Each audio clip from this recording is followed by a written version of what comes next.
Hi, I'm Ebon. And I'm William. And welcome to another episode of the Thick and Thin Podcast.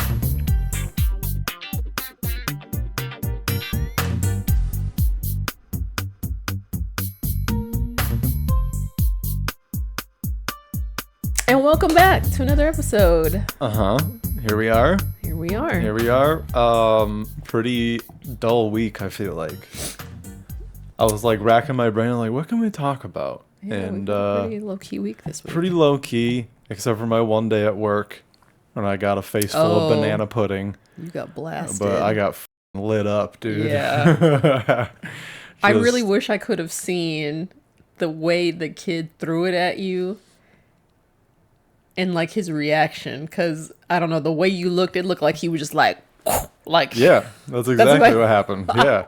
What aim though? I know. I could. That's why I couldn't be mad. It was like if you put Benny Hill music over this, it was like bam, bam, bam, bam, bam, bam, bam, bam. It's like it's like a Charlie Chaplin bit, dude. I think you should put a picture up, like, to show the folks. It was pretty bad. It was just like a I had a blast in the neck. Vanilla wafer stuck right here for a few moments, and then one like on the front of my shirt right here too. Oh god! And I just like leaned forward, and it just like fell to the floor. Well, the picture you sent, you were like, you had a smile on your face. It was funny. I thought it was funny. Like what am I like? I don't know. Like it could be way worse. Like I'd rather get that than like get hit or get like any physical thing. It's like that didn't hurt. Seeing that picture out of context, I would have been like, "Oh, did you get in a food fight? Like, how bad does the other guy look?" You know? It looked like it was like a field day thing of like pie your favorite teacher in the face kind of thing. Did you guys do that in school? No, but gosh, I wish we did. We did that a few times. I wish we could do pie your least favorite coworker in the face. The problem with pieing people in the face is like you do it and you like smash. That actually hurts like their nose because you're like smashing that tin. That makes me want to do it to a few coworkers all the more. It's like it's not as fun as it seems because they just like they're like punching you like open hand open palm striking you. Wait, have you received a pie in the face before? No, but I've heard reports of like, or especially like when we used to do it, they would be like, don't go in, like you go like up kind of like you put it on them and then go over like the top of their head, interesting kind of thing. But yeah, that is what it looked like. I mean, he hit me square on the neck. Yeah. Just like, and just went all over my shirt. Did he kind of... No, he was like angry. Oh, dang. I wanted him to laugh. That would have been funnier. Laugh and point or something. That would have been hilarious. That would have been funny. I would have been like, you got me. Right. You know? Yeah, no, it was... But like I said, like especially as a comic, I'm just like, you got to appreciate those classic jokes, those classic bits, fair. Man. It's like, you're right, I am a f***ing clown. You know? So. Although, I mean, again, I always talk about your patience level in situations like that. Definitely a hat tip, because the way I would have had some revenge and would have been petty and chased that child down all the rest of the day, I kudos that you can just laugh it off. Well, I mean, any kind of retaliation is probably against the law. So I mean, in that moment, I don't know what you would. In that moment, I don't think I could have cared. I would have cared. I would have been like, "You have to get got back." But I mean, I want to go to jail. I mean, obviously, but still. What am I gonna do? Just throw it back at him? Yeah. Or I just would have been like, "Oh, you think that's funny?" And then just came and smashed that kid in a hug and got it all over him. I don't know. Your logic is so far off of what the reality of the situation. That's why I can't work in that field. That's what I'm saying. I don't think I could. My logical brain could override the adrenaline rush to not react. Is my point. And I think it's easier to just not react because you're trained to not. No, I don't think that's a trained thing. Wait, so if I blasted you with a pie right now, you're not going to react? Probably not. I would do the same thing. I would just like, what the fuck just happened? No, I doubt that. What am I going to do? Punch you? Well, I hope not. But that's what I'm saying. Like, it's basically that, like, I can't hit you. No, but I would if I throw it back at you, that's still, like, mean. That's still an equal and opposite reaction. Yeah, but as a man to a woman or a grown adult to a disabled kid, it's like that's fair. Exactly. So it's like, what am I really gonna do? Still, and to be like, I don't know, to get mad is just like, that's obviously that doesn't work for them. I mean, I know, I know that logically. If that would have worked, we wouldn't be in this situation right now. So, like, your normal like reprimands is just like, that's not gonna help. Right. So no, I don't disagree there's no point to do it. Like, it's just, I don't know, just in that moment, like like at what point is it reflexive? I don't know. Like, how do you just like, okay, let me go clean myself up. I don't know. Yeah, I guess I mean, I have had like crisis prevention training, but the crisis prevention training isn't don't do anything. That's not right. That's not what the training is. So I don't know. It's also just like a situational thing of just like, especially in that situation, like I had another therapist there with me, so it's like they can deal with him while I just don't react. That's like the best case scenario, because obviously he's looking for a reaction or something. True.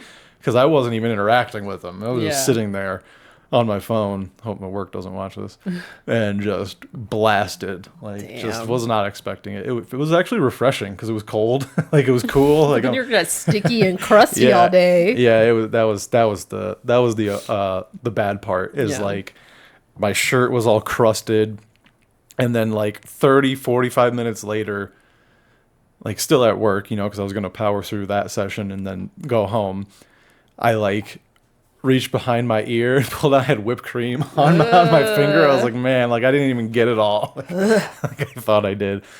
Yeah. Jesus. It's fun. Yeah. Could be worse, man. It could be a bodily fluid, or like feces or something like that's a possibility. So like, I did it even like on my arm, because there was some like, obviously like went down here and got on my arm, and so like I just took a paper towel and wiped that off.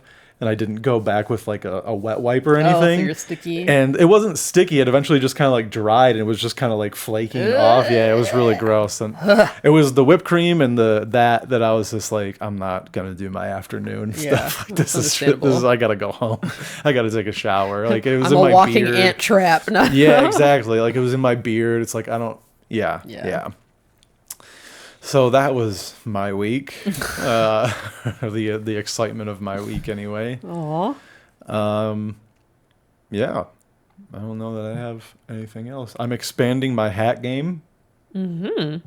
You have a preference for the low curved ones, it seems. Well, just like lower, like on your forehead, like when you have it like back, I realized, oh, this is the douchebag look that he was trying to avoid. Like when you have, if the bill is like, and more boy, is up, it down, difficult to get right. Because like that means I have to like set it on like perfectly like down. Because and sometimes I'm just like, man, my head is hot, and so I just like I put it up to just give my head some airflow, and then like after a while I'm just like, I look like a fucking dildo right now.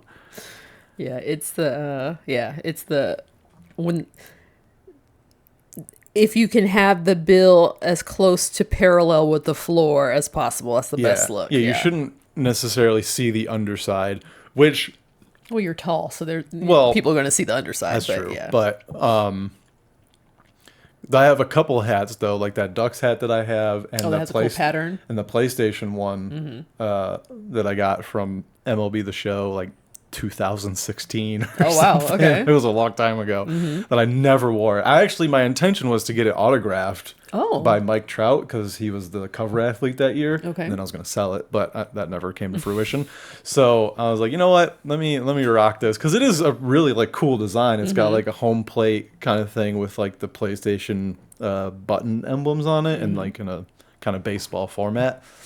So I found it pretty cool, and like I was like, this fits my me, whatever. But that one also has like on the underside of the bill has like those PlayStation emblems. Oh, okay. In just kind of, I don't know what to call it, patterned across, splattered. I don't know. It doesn't matter. But it's because it's almost like, well, it's almost, like it's intended to be seen, but if I wear it to be seen, I look like an idiot. Yeah. So I don't know. Like I said, you're tall, so you can rest assured it will be seen. That's true. Anyway. That's true. But then, like after a while, like right here gets sweaty and like to just take it off. Itchy. But what if I need it for the sun? That's the other thing. Dog, did you know hats block the sun?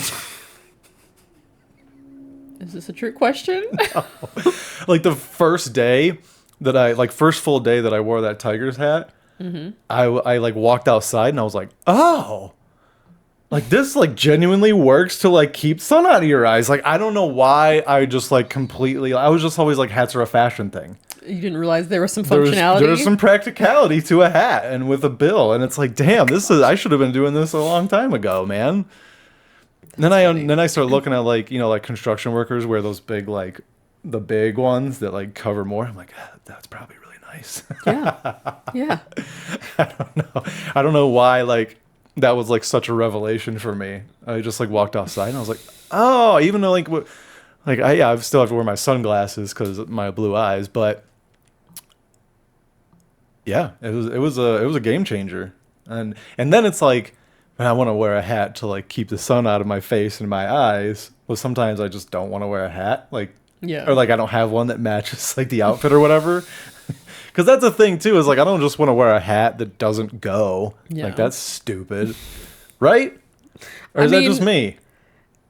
Usually the people that I see, the men that I see wearing a hat that quote unquote doesn't go, they're usually like older.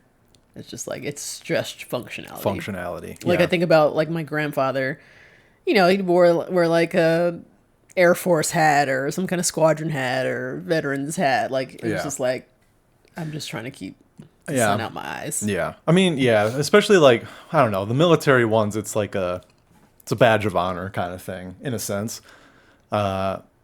So I kind of get that of just wear, especially if you're going to like a thing that's like your military. No, that was just thing. his everyday hat. If I'm outside, he had a hat on. Yeah. But yeah. I wish they were cheaper because I would buy more.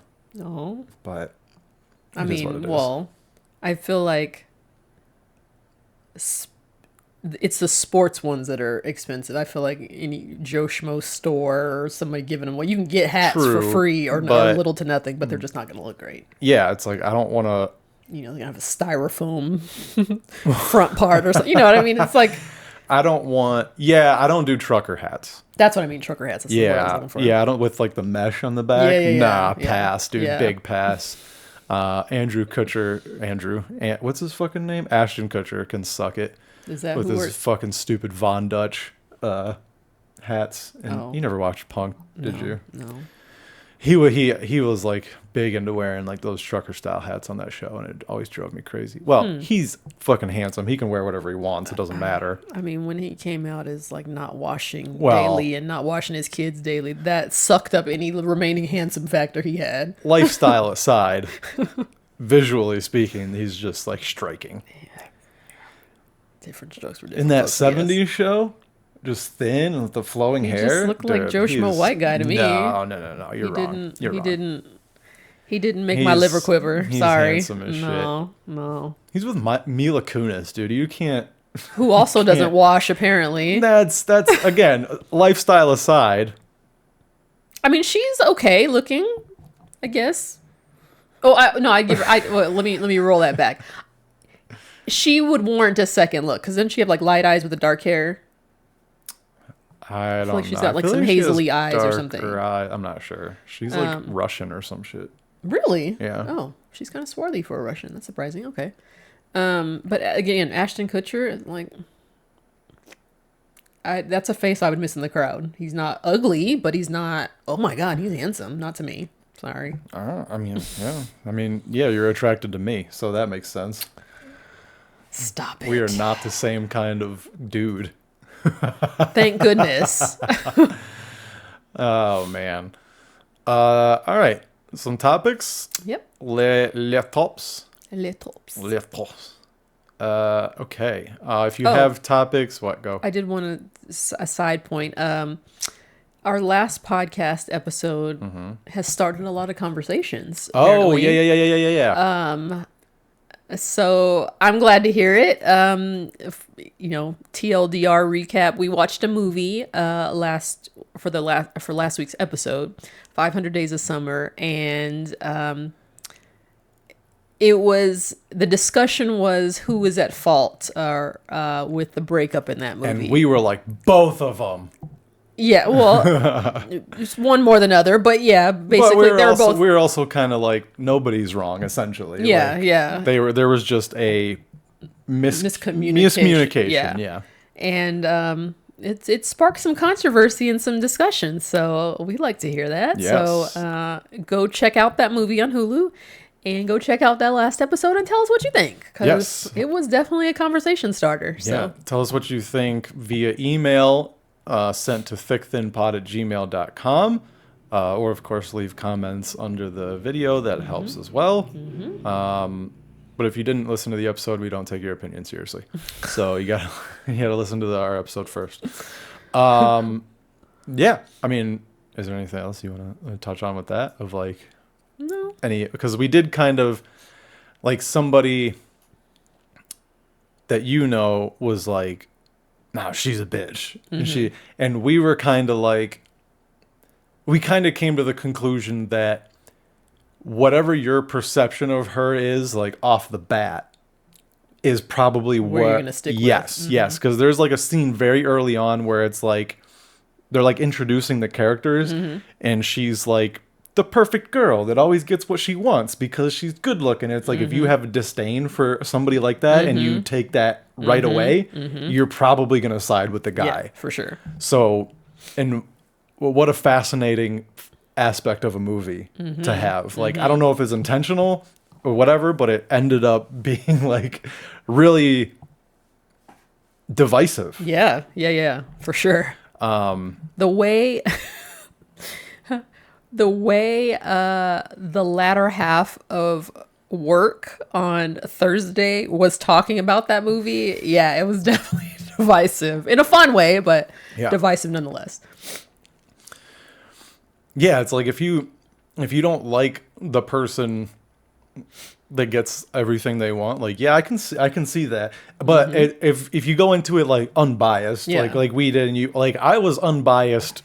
Probably through the first like 80% of the movie, and because I was kind of like, at first I wasn't sure which breakup we were supposed to be focusing on. I didn't know if there was going to be another one like later on. You know what I mean? Yeah. And so like the one in the diner, I was like, this can't be the one. This seems like this is a normal breakup. Yeah. Like this is how people break up. Yeah. So like. I guess I didn't really realize what I was supposed to be thinking about until prior. Later in the thing, yeah. Yeah. Or until after, not prior. Richard Pryor. I don't know. But yeah, good movie. Yeah, definitely. I feel like, why does this keep sagging on me? Jesus. Sorry. Maybe I'm not tightening it well enough. Yeah. Okay. All right. Okay. Saggy nuts. All right, topic time. All right, this one I'm skeptical of from the jump. As was I. So until I went through the slides. So this one says, someone asked ChatGPT the top 10 things humanity should know. Do you want to go through the slides, or you just want to read this side thing? Want to go by one? Sure. Well, I guess more than one on each slide anyway. Take this with a grain of salt, because this is ChatGPT. This is things that it just finds online, and this is probably skewed by nonsense. You are being tracked constantly. Yeah, I mean, yeah, we know. We've all agreed that this is fine, and we accept it. Like, I don't know that I say it's fine, but there's a certain level that you can't avoid it. You have to accept it if you want to use the things that they make. I mean, most of the time I'd be turn them cookies off. Like, I only do the bare minimum, but yeah, there's no way around it. 2, food is engineered to keep you addicted and sick. I don't disagree with that. McDonald's is awesome, and I will never stop eating it. Point in case, that's an addiction. Although I don't know about keeping you sick. That might be I mean, I guess if you consider like high blood pressure and sugar to be a sickness, then okay. Yeah, I guess it is. I suppose it's a condition. I don't know if it's a sickness, but whatever. It doesn't matter. 3, the internet is being sanitized and controlled. This one was a little weird. What you see online is increasingly filtered by algorithms that are tuned for engagement, not truth. Shadow banning, content suppression, and narrative shaping are real and quietly normalized. Yeah. Well, to me, the explanation part is true. When I think sanitized, I think like cleaned up. And it's definitely not cleaned up. So that's why I was like, that's kind filtered. of... yeah. Yeah, is the controlled, right word. yeah. Sanitized is a weird word to use, I think. And geared toward your... not even your preferences, your anti-preferences, because that's what's going to get your reactions. Right. 4, money is created out of thin air. I've been saying this for a long time, actually. Yep. We haven't been on the gold standard for a while. Right. Banks don't just store money, they create it through debt. Every time a loan is issued, money is literally fabricated. Most people still believe there's some vault somewhere with real cash. There isn't. Nope. No, but there should be gold somewhere. Yeah. Also, I get what they're saying, because they only have to have 10% of what they loan out. Right? That's kind of I believe something that's like the that. standard. Yeah. So yeah, I see that. I guess I don't know. I don't know enough about how money works, to be honest with you. But I think of it more of like from like the Federal Reserve side of it, of like, I know you don't have the gold to keep printing the money. Well, it's like if every single person, and we'll just keep it small to America, not even global, but if every single person went to their bank account and pulled out every single cent, there is not enough money to satisfy everybody. Yes. Yeah, I know. I've been saying for a while, like money is just numbers. It's just like digits. It's just it's a construct at this point. It's just like kilobytes of information. It's not even. It's just like numbers that show up on your phone. It's not really. It's almost like. It's gonna sound really weird to say. What is it? What is that? The digital art you can own, NFT. Oh, is it called NFT? Yes. It almost feels like money is kind of like an NFT now. That's actually not inaccurate. Only digitally can you prove that you have it. Right, and you have to have the file. Yeah. And if you don't, then you're out of it. It's like almost. It's becoming Bitcoin. Yeah, it's becoming the same thing. Yeah, it's weird. 5, modern medicine often treats symptoms, not causes. 100%. Because if they cured things, then they wouldn't make money. Yeah, well, people don't listen anyway, so it doesn't matter. That's true. We were just talking about this, but we're not going to get into it. Root causes like diet, environment, and stress are under addressed. Yep.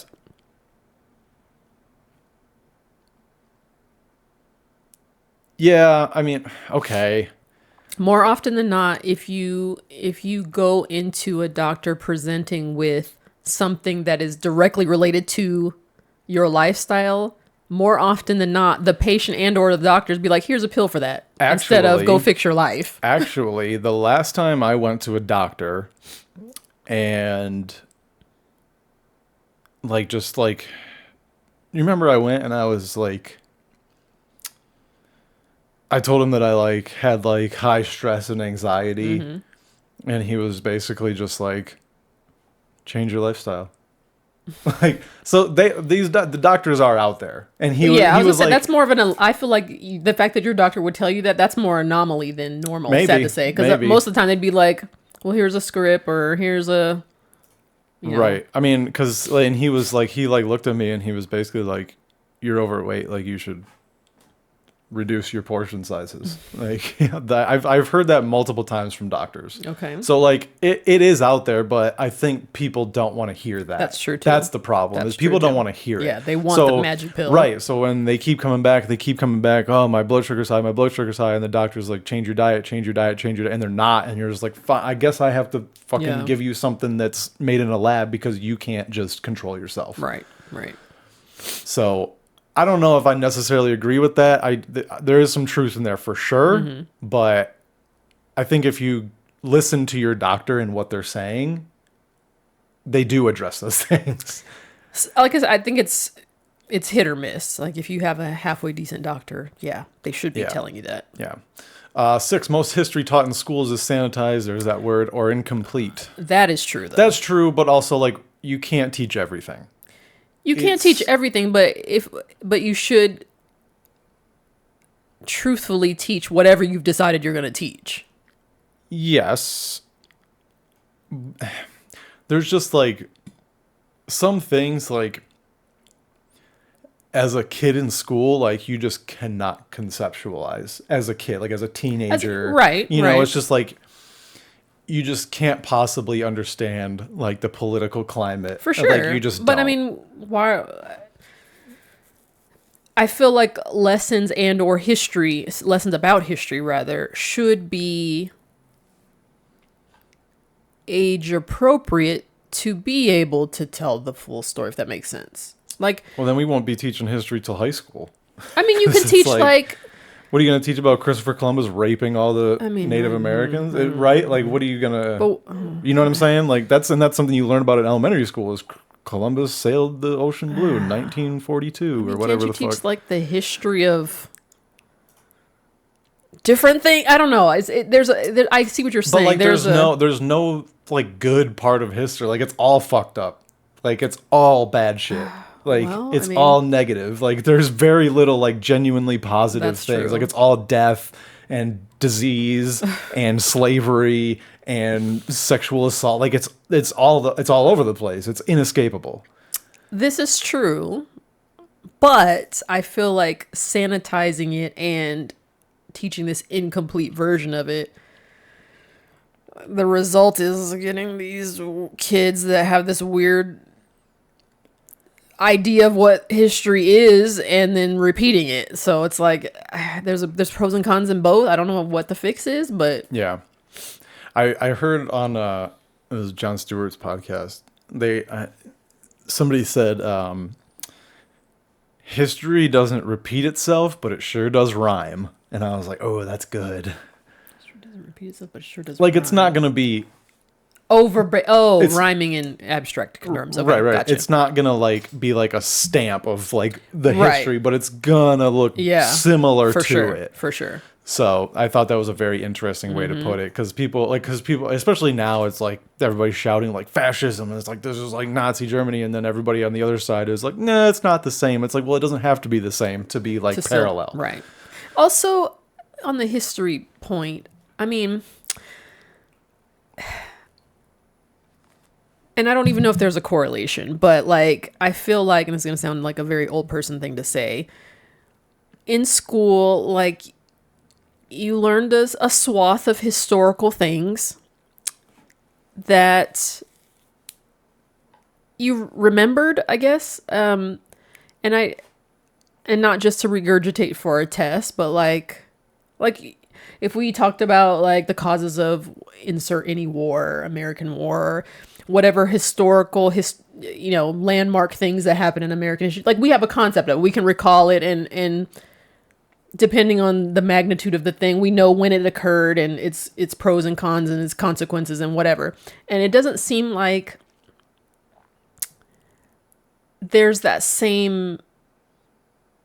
Like, it doesn't seem like people are expected to remember historical things anymore. And I don't know if that's like a smartphone thing. It's like if you asked your average teen 20-year-old, like, what year was the Brown versus Board of Education Act? Or I'm just pulling out random things, and it's like they might whatever. Or I don't know that. 1968. That's a different Civil Rights Act, but Fuck, 1954. That was close. No, it wasn't. Never mind. It's 14 years off. Or just like what years were World War II, or you know. And I feel like your average young person now is like, I don't know. Let me look it up on my phone, and to go along with that, they may not know what the causes of it, what were the consequences of it. What, you know, it's like. Yeah, Franz Ferdinand was not just a band. I did not know Franz Ferdinand was a band's name. Yeah. So I don't know. It almost feels like in many ways history is just offloaded to phones and a Wikipedia lookup now. Yeah. It's not, for sure. It's not internalized in a way that it feels like it used to be. Yeah, that's fair. That is fair. Number 7, the digital divide is widening. AI, automation, and digital infrastructure are growing faster than society is adapting. Those without access to these tools or skills will be left economically and politically voiceless. Not wrong. I mean, it's not wrong, but it's like, yeah, dude, this shit, I mean, it happened. Like, I don't know what to tell you. Like, it's just the change. Like, change happens. You know what I mean? It's like that. Like, I mean, change happens. Like a farmer, or not, and that's probably a bad example. I guess, yeah, no, that's fine. It was like, if you're a farmer and like you're like plowing by hand still, and then they come out with a tractor and you refuse to use it, or you don't learn how to use it, it's like, yeah, you're gonna fall behind, man. Well, I don't know what to tell you. I don't think this is necessarily saying that change is not happening or is not supposed to happen. I think the speed with which digital stuff is happening is mind-numbing. I mean, just think about in the last, what are we in, 25? In the last, just think 15 years, just how much digitally, like, social media was just barely, like, blowing up, and, like, so many things just happened in the last relatively small amount of time that it's hard to keep up. Yeah, that's true. So, yeah, that's definitely relatable, I think. Okay. 8, space isn't as far away as you think. What does this have to do with humanity? Yeah. 62 miles above us. Yeah, I mean, it makes sense. That actually seems high, if I'm being honest. I don't know what it is, but I feel like that's high. Synthetic biology and gene editing are advancing quietly. I mean, I see posts about it. I don't know if it's quietly. Yeah. 10, economic collapse is always closer than it looks. Well, that's fair. We've definitely seen the reality of that in the last few years. So this is all good and well, but I read through the comments briefly. Uh-oh. And the consensus is this is not actually written by ChatGPT. It's a sad day when a human has to pretend something they wrote is... Wait. They're saying that this is not what... Because this person says, right, here's what I got when they typed it in. Mm-hmm. 1, everything is connected. 2, empathy is power. 3, the universe is vast and we are small but not insignificant. 4, truth exists, but it requires humility to find. 5, technology is not morality. 6, you cannot heal what you refuse to acknowledge. 7, the earth is not ours to own, but to steward. 8, love is the most enduring legacy. We are capable of reinventing ourselves. Some reason they skipped 9. 10, death makes life meaningful. This is a way better list. So I'm inclined to believe that these are someone's opinions that they put in. Maybe they put the explanation in the little paragraph below each topic. Maybe, but again, I feel like I think this person is right to like people are giving AI more credibility than actual opinions now. That's fair. So if you want people to actually listen to what you're saying, this is what ChatGPT said because that's a sad state of affairs. Yes, but so because in theory, like if you type that same thing in, you should get the same answer. Back, yeah. And if that's not the case, it's like, well, that just shows you that AI is full of shit. Like first of all, and also this skip 9. So like, you know what I mean? Yeah. And they're not even relatively close to the same. So is a ChatGPT inquiry, are we supposed to believe that it scours all of the internet and the information available on it to push out an answer? Or are we to believe the answer you get is tailored to you and your search and internet history? That's very possible. That's very possible. Yeah, so it's like you can't like you said, if take everything for, I don't know, I don't want to say for granted. That's not for like fact or truth, right, because AI said it. Right. Like, well, I mean, it has been proven to be so wrong so many times anyway. So like a lot of this stuff is like, man, this is like what conspiracy theorists say.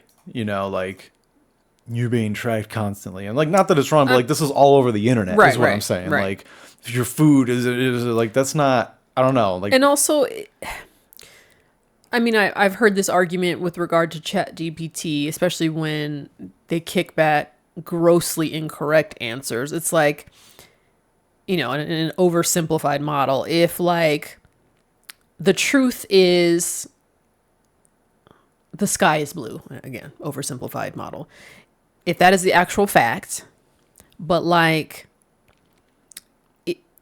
if the internet is comprised of 100 statements regarding the veracity of whether the sky, if like 68% say it's not blue and 32% say it is. Good job in your quick math. I know. I was like, if you ask ChatGPT, is the sky blue? It's based on how many answers total, it's going to kick back that it's not, but it actually is. You know what I mean? Especially as I wonder, like if like what you were saying, if it's tailored to yourself. So if you're constantly telling people, I don't think the sky is blue, and you're like texting it, and you're like, I don't think it's blue. Yeah. Or if you've gone to ChatGPT and been like, I don't think the sky is blue. Like, I think you could like get it to kind of say what you want in a way. Yeah. Like you can fish for it. Yeah. So yeah. Well, and that, yeah. So it's like, I feel like ChatGPT is going to regurgitate the statistically more represented answer and not necessarily the right answer. But it's like, to be like, is the sky blue? It's like, well, technically, no. It's not. It's a reflection. Well, you know what that I'm was a saying? bad Like, example. But no, I get what you're saying. But like when you ask most people what color is the sky, blue. But like half of the day, it's dark. It's black. Well, so I just use that as an example. I know. But it's like something that is actually a verified fact. If the internet, if there are more examples on the internet that says it's not a fact, is the answer you're going to get back the unfactual answer. Right. You know? So, I don't know. People need to actually read. Yeah. More think for yourself. Ask ChatGPT for stuff. Right. Okay. I had another one. Where to go? There it is. This one's morbid, but here we are. This is what we do, man. This one's you. This is all you. Why is this all me? I don't know, because I read the first one. So the post says, why men leave when women get sick, but women stay through it all. There's a swipe to watch something there, it looks like. There's a video. Do you want to watch the video or read the caption? Oh, okay, I'll read it. Okay. Is that the first one? Yeah, I think okay. So. This video dives into a shocking statistic. Men, like they're missing a word there. Oh, there's a colon there. Sorry. Men are 600. Sorry, I really do need them on. That's kind of small. Anyway, men are 624% more make it bigger. Oh, it's fine. More likely to leave their partner if she becomes terminally ill, while women overwhelmingly stay and care for their sick spouses. Why is this happening? Interviews reveal that many men cite the loss of emotional and physical intimacy as their reason for walking away. Oof. Even when their partner is fighting for her life. I got a cough. This painful truth exposes deep issues around gender roles, empathy, and emotional resilience in relationships. Is this about weakness, social conditioning, or something darker? Let's break down the data, challenge the mindset, and explore what it means for modern love, commitment, and loyalty in sickness and in health. Blah, blah, blah, blah, blah. Okay. Damn, bros. I mean, I guess like the question is like, what is terminally ill?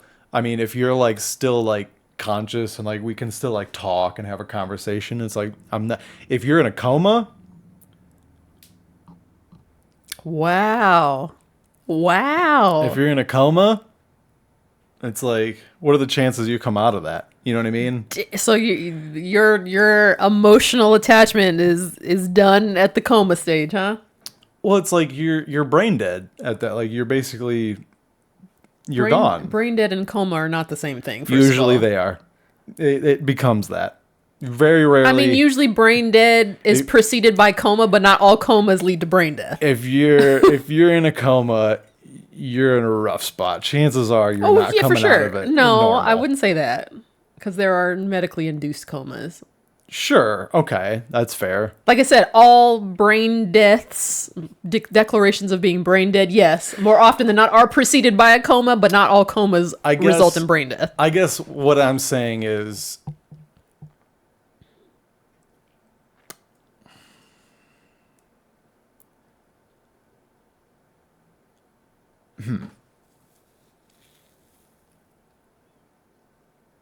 I'd say as long as there's like, I don't want to say as long as there's hope, because like that's like terminally ill too. Like if you're terminally ill, there is no You've hope. been given Yeah.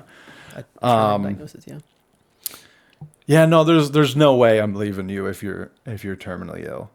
Well, thank you. Like, yeah, no. It's there's no way. Not like, yeah, but like afterwards, it's like, let's do it to it. Well, I mean, after death, I mean, let's pump some puss, you know, which probably wouldn't happen. Like realistically, it's so like, I've known throughout life, and known people, heard stories about people where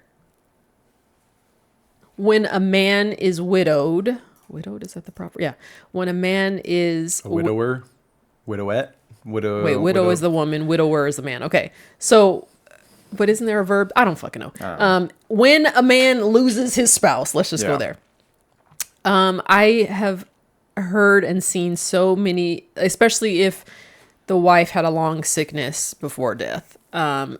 They're overwhelmingly the quickness with which the man remarries is astonishing. Yeah. Whereas in the opposite case, there's usually a longer time, and a lot of times the woman may not even remarry or get involved or whatever. Yeah. And so it's like, to see this, it's like, oh, so this is a studied thing, and there's statistics behind it. Sure. And there's definitely not statistics like excuses it or explains it, but there's an evolutionary aspect to this that is like, I got to spread my seed. And if you're no longer capable of doing that. I don't think that's the case. No. But that is a factor in the mindset. Okay. You can't control it. It is there. I think it's more, and I can't vouch for other societies, and I can say for Western ones, but there is a statistic that married men, or involved men, I should say, on a more broader sense, live longer than single ones. However, married women do not live as long as single ones.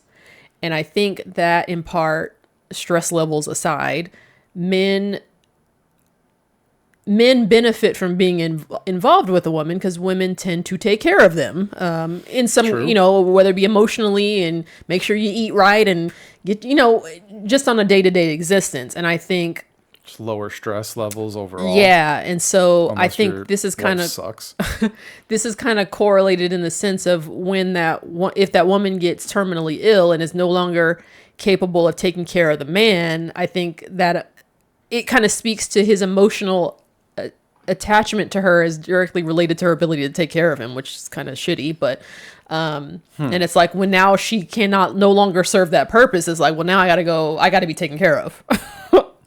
Right. I mean, that's kind of what I was saying. Like, Well, yours in a sounds sense, more like a reproductive mode. That's the base level of it for sure. Like, and it's I need to feel supported in a way, and I guess like some people just don't get that. Like, they don't get that in them from themselves. Mm-hmm. Yeah, I don't know. It's I I mean, like we say, kind of with a lot of, like, almost everything is like, there's a lot of factors, you know, who knows? And sad to say, of the people in examples that I know, the longer a man was married to that spouse that passes away, the quicker they remarry, which sounds really weird, but it's like, sick of this bitch. but it's like, if you've been taken care of for 40, 50 years, you probably are literally out of your mind, not knowing what to do. I don't know how to do laundry. I don't know how to cook. I don't know how to whatever. I need to find somebody to fill this role quick, you know? Yeah. Yeah, I saw just the other day, actually, I saw a post that was like this old man that had lost his wife, and he like was putting up like posters around the town, like looking for love. And it's like, and they, you know, they present it as like, oh, that's so adorable. I'm like, no, that's kind of fucking gross. No, dude. Like, he needs help with his day-to-day life. Yeah. In fact, he should probably just be dead. Like, you know what I mean? It's like, he's old. They're not supposed to be alive. Like, I don't know. Yeah. I'm off my rocker today, saying crazy shit. I don't know. And also, you know, not to reinforce gender roles, but I mean, historically they have been a thing, an expectation. You know, the caregiving, the loving, the nurturing traits typically, unfortunately, fall on the woman. So, yeah, a woman's gonna care for you and love you. You know, they're mothers, and that. You know, sadly, that's what they've been told they have to do. And so men aren't conditioned in that way typically. And what this is really saying is men and women are different. Yeah. Surprise! Yeah. Like what people have been trying to not agree on the last 10 years, that men and women are actually different creatures. Crazy, right? Well, who would have thunk? But not disagreeing that they're different, but it begs the question of how much of that difference is innate versus conditioning. Sure. And I think, as with everything, there's a little bit of both. Yeah, absolutely. It's a little bit of like evolution of I want like that intimacy, that physicalness, like that is definitely a part of it. Like like men, we don't stop wanting to have sex. You know what I mean? Like, that is a thing that you just, it's always there. Interesting. Okay. And so, like, I don't know, like, that is a factor. And, like, I think it's just not as much for women, obviously. Like, it's just, like, the sex drive isn't as high, generally speaking, as men. I don't know. Like I said, like, we're just different. We're chemically different. For sure. Like, and that's just the fact, but nobody wants to say that anymore. I mean, that's true. So not that it like excuses 624% more likely to leave their partner when they're terminally ill, but it is a factor. Yeah. I mean, we're just different. Yeah. And we handle things differently. Yeah. Now, your upbringing and your like social conditioning nowadays, we tend to agree that should override your innate the chemical imbalance. Somewhat, yeah. You should be able to like overlook that. That is kind of like the conclusion we've come to now, is like, yeah, men, you're horny all the time, but that doesn't mean you need to be catcalling girls next to the construction site, right? It's the same kind of thing. Right. Where like, just control yourself. So yeah, but it's like at some point like that, especially if you get older, I feel like that like social conditioning decreases and your just innate nature starts to come out because your brain is deteriorating. Well, and you're just also acting you've on had instinct, well, at that time, older in life, you've had a lifetime of reinforcing whatever conditioning you've had, assuming, you know, it's a defense mechanism. Yeah. Well, I don't know. Yeah, it's interesting. And as with everything, like we've said, this is complex. This is way more complex than like they want to make it out to be, of like women just care more. And it's like, well, yes, but there's a reason that's the case. Like there's a reason that's the case, and the case for the reason there's a case for the reason. You know what I'm saying? Like there's a pyramid of why this got to this conclusion, you know? For sure. So here we are doing our deep dives on stuff that we really don't know anything about. So, heaven forbid, if I become terminally ill, you're just gonna, are you gonna be one of these 624%? I hope not. I hope not either. I like to think not. I like to think that my social conditioning is far greater than my instinct, so to speak. That's fair.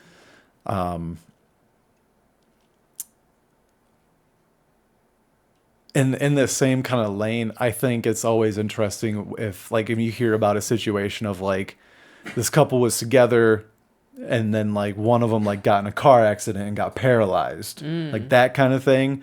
I'm always like, damn, good for you for sticking with them, because that is tough. That's for sure. Fucking tough, because that's a lifetime of like taking care of them now, like on a level that you were not planning or expecting whatsoever. Right. That's tough. And not that like I'd like be like, yeah, I understand leaving them, but I don't know. There's just like there's a thing of just like, man, like this isn't what I was expecting. This isn't what I planned for. Kind of thing. It's just like to be able to just roll with the punches is like good for you. So it was another podcast I was listening to, but they had a write-in and describing a situation which kind of blew my mind in the sense it involved Alzheimer's. So it was like, I want to... Somebody forgot the whole relationship and like, this is my time to get out.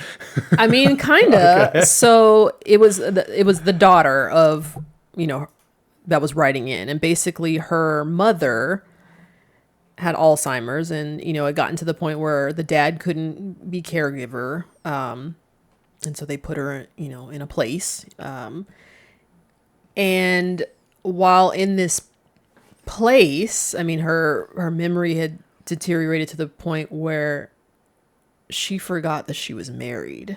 Ooh, that's fucking rough, dude. Wait, there's more. Oh God. And she got involved with somebody else in the facility at the home. And so when her daughter and her husband would go and visit her, she's like, "Oh, here's my boyfriend," and da da da da. And it's like, and it's Roger. Like, I can't like for that husband. Oh my God, like you never hear about that. Yeah. But it's like, ooh, like how do you sit and watch your wife talk about her boyfriend and how excited she is and what they're doing, and without trying to correct her, like, no, I'm your husband, don't you remember? Because like, damn, that's rough. That's dude. really that rough. Sucks. And it's like, that would be like have you ever seen One Flew Over a Cuckoo's Nest? No. Really? That's Jack Nicholson. Yeah. Here's Johnny. No. What is Johnny? Here's Johnny. That's that's The Shining. Oh, my bad. Okay, he's I still haven't seen it, though. I can't remember why he gets. Fuck. What is the premise? He gets put in a mental hospital, but he's not really crazy. Mm-hmm. And but I don't want to give anything away. We should watch that movie. Okay. But God, now I don't even want to say what I was going to say because it's kind of a spoiler. Like, aww. I don't know. Fuck. I don't want to say anything now. But it's almost a situation where it's like, oh, like you go in and you just like turn off the machine, where it's like you're gone. Like you're gone. Well, like, and I think that was the question. It was like, obviously this. Well, I mean, it's emotionally hard on everybody but the mom. But it's like, at what point can he just is he allowed to step away? Yeah, like is he allowed to move on with his life at that point? Is he allowed to date? Is he allowed to seek emotional solace? That's it's like tough question. That's philosophically rough, dude. Especially like if she's just mentally like, this is my boyfriend, like that's one thing, but if she's like it's being dementia. Physical and intimate though, that's where it would be tough for me. Well, it's like dementia, so it's not like you're gonna get better, right? It's gonna deteriorate. Yeah. So it's like, well, if she's not, even though, but it's like she's not all there, but it's like, well, if she doesn't know, it's like, who is it hurting then for him to like go date someone, Yeah, but I mean, it's not hurting anybody. It's not, but And I think she mentioned she was like, he feels conflicted. Like, this feels like, dude. He's still loyal to this person who unfortunately probably very little exists of that person anymore. Right. Ooh, that broke my heart to hear. And it's not that she's being disloyal. Yeah, she just doesn't remember. Know. Yeah. Man, that sucks, dude. Yeah. Oof. Fuck. Yeah. Alzheimer's is rough, though. I mean, it's like you have to mourn the loss of a person who physically is still there. Yeah, it sucks. Yeah. I mean, I feel like if I'm in that situation, I'm like so emotionally distraught that I'm like, I don't want to go out with someone. Like I just like, because that's all. What situation? If I'm the guy in that situation, and it's just like, I don't even know if I would want to go be with someone else, because like that's where all I'm thinking about probably is like, well, I've lost my wife, but she's still here, but she's not, like, it's just And this is a case of early onset, so this woman wasn't that old, so she was like 50s, 60s. So he was still he was still able to he could go have another 40-year relationship still. Oh yeah, that's tough, man. I don't know. Oof, yeah. I don't think it's crazy to be like, to like tell that man like, you can go date. Like I think that's reasonable. I don't think anybody would blame him for moving on. I think it's a quandary. If anything, for him, it's probably it's more mind blown. Like, how do I? It's more of an issue. How do I not feel guilty about doing this? Yeah, it's more of the issue for the person than anybody around them. Yeah. Because obviously he probably feels like he's being disloyal, and you still on paper are married to and responsible for this person, and I think the answer there is go out with your boys. You know what I mean? Like, go fishing and go like do like that kind of shit. Like, go golfing or whatever. Like, I don't know. That's brutal. Yeah, that's fucking rough, dude. Oh well. So I brought that up to say, like, in a situation like that, which I mean, obviously is very specific. I wouldn't begrudge the man emotionally having to disengage. Right. So I guess in like the term, if someone's in like, when they're in a coma and they go, hey, like they're brain dead, like they're not coming back in any capacity. But like, say like they're like, I want to be kept alive. Oof. Even though most people are like, no, just just let me die if that's the case. Most people are in that they don't field. Want to be kept alive in that kind of state. Yeah. But if it's the case where they're like, no, I want to be kept alive, and I feel like that's kind of similar, right? Where it's like their brain is no longer there. Do I have to sit? I don't know. Like, you can still support them, like go in, see them, like talk to them. You can still, I don't know. But if they're not coming back and they're going to be alive for another 30 years, it's like, why do I have to? But see, the thing with the statistic is, but this is terminally ill. I imagine they're still alive. Comas. Yeah, that's pretty bad. Yeah. So it's like, I want to know where all these statistics, is this like worldwide? Because I imagine in like Eastern Europe, people get sick and they're like, fuck you, I need to go find another woman. You know what I'm saying? Like, they are so cold hearted that it's just like, that's just part of their culture. So I wonder if this is America, then this is a crazy stat. But if this is worldwide, I'm like, nah, this makes sense. If I had to hazard a guess, there's cultural things elsewhere. If I had to hazard a guess, I can't begin to assume what countries they're polling, but I would assume that these are marriages that were love matches, not like arranged marriages. Like, this is somebody you chose. Yeah. But it doesn't even say marriage. It says their partner. Oh, okay. Oh, it does say 6 spouses, though. Oh, yeah. But that might just be a term that they use for the thing. Yeah. The real tough thing is, like, if you're not married, and it's like, well, I never agreed to in sickness and in health until death do us part. That is true. So it's like, if you're not married, you're not really beholden to anything. It's like, I never agreed to this. I mean, you didn't agree, but how if heaven forbid one of us today is diagnosed with something terminal, obviously we're not married, but it's like, that would feel really shitty if one of us was like, deuces. Well, you're not gonna be here in 3 months, so I'm gonna pack my shit and roll out. Like, that feels bad. That feels awful. My move, if that happens and we weren't married, my move would to be get married right away. Okay. That's what I would do. Oh. Yeah. Oh, you do love me, huh? Like, that's, yeah, I think that's the way to do it.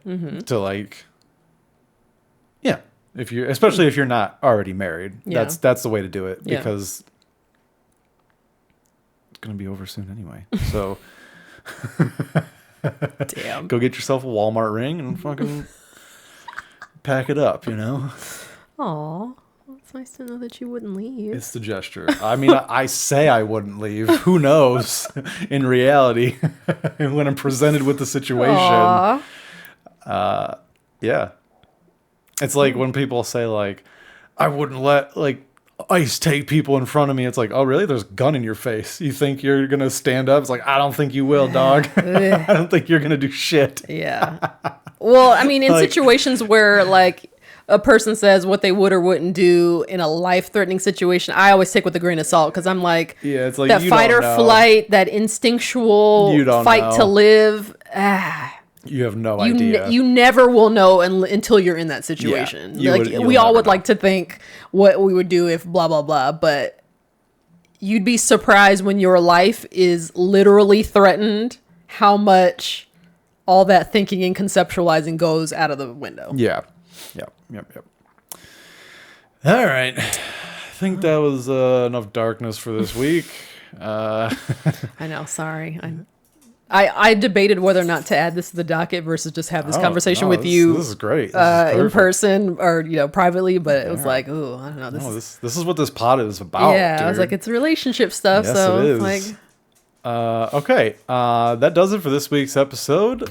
Make sure you follow us on Instagram at Willie_D20 and Eb_Nick. Again, if you have topics, anything you want us to talk about, thickthinpod@gmail.com. Give us a follow.